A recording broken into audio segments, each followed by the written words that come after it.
Chair, I don't even know how to even voice my concerns, because I think that this is yet another way to go around transparency. And I will read the Uniform Act, but I don't think that the administration should be able to budget whatever they want and then move money around within the department. I don't think that's a good plan.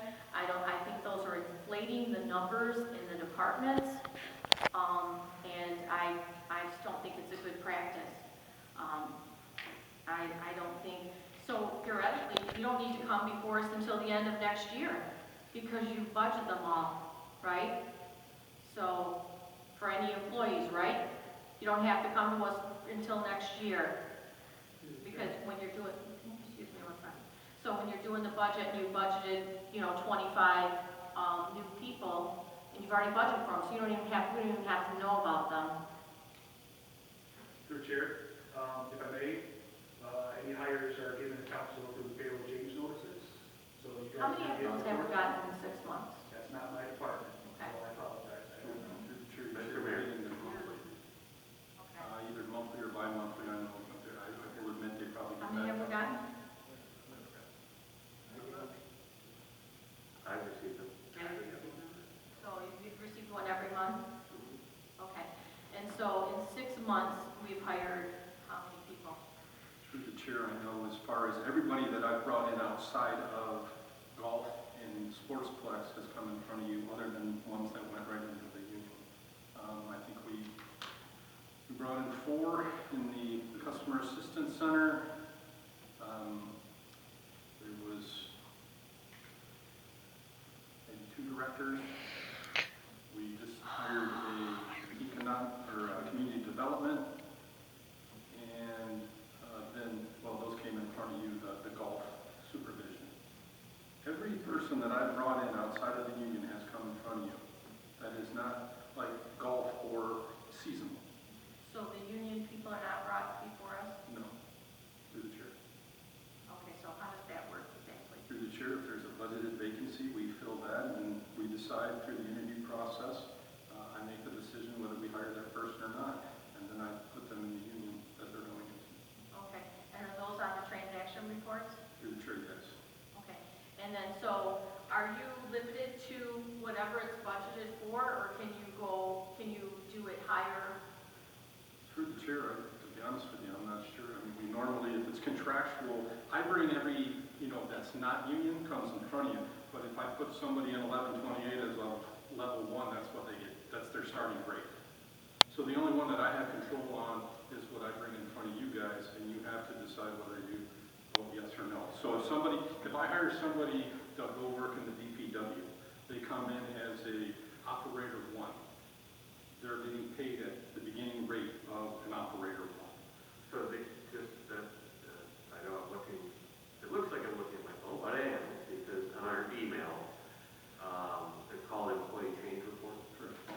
So on April 4th, they submitted, I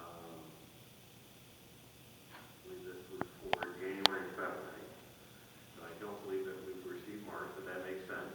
Right? At the very beginning of April, we don't have all the changes for March. So that's what you would have to look for in terms of your, just the. So how many people are on there for those two? Therapy.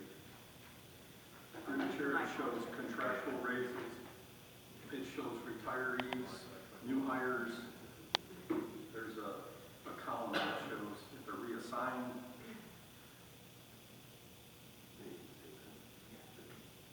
I have that from January.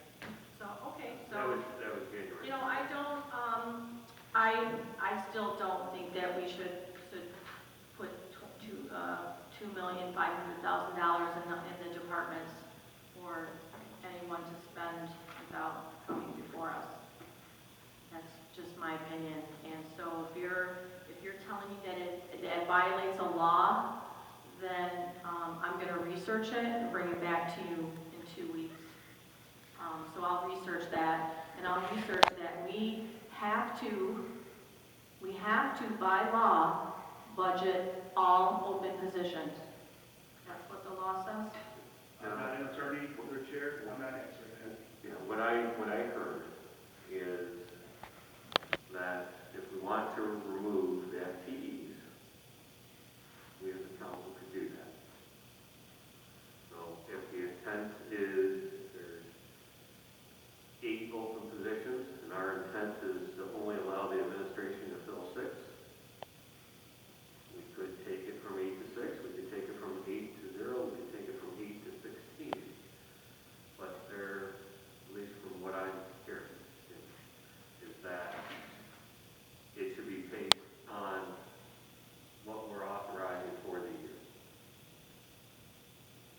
But that goes kind of contrary to what they're saying. They're saying by law, if they're planning on doing it, they have to put it in the budget. So you're saying that we can take it out if we choose. So which is the law? That's what I heard. I'm sorry. Through the chair, if I may, through the chair, absolutely. But that's not what I heard. I heard you were gonna take it out and put it back in. If they get hired. This is just a wish list. So we got $2,500,000 of wishes. And if they do indeed get hired, just like these people that have got hired since, so you bring a budget amendment forward to allocate that. So I mean, if you're telling me by law, which I'll research it, that you have to put them in, well then I don't want to be breaking a law, but I don't think that's correct. I don't think you have to put every single wish in your budget. Every single wish that you want, you have to put in there. That's what the law says. I don't get that. Through the chair, I'm not an attorney, I'm not gonna answer that question. No, but these are the standards for accountants. I am an attorney, I will answer the question. The law, the Uniform Budget Accounting Act requires that you put in a good faith estimate of what your expenditures are going to be. So it's not a wish list, it's what the administration anticipates is people that are going to be hired over the following year. So, and it's their best estimate, their best good faith estimate on what those expenditures are going to be. To not put in expenditures that you believe are going to occur within the following year would be a violation of the law. It's not a wish list, it's what you expect is going to happen in the following year. I'm sorry, but Councilwoman Whitten. President, do we have a motion on the floor or no? We do not. So what you're saying, I'm sorry.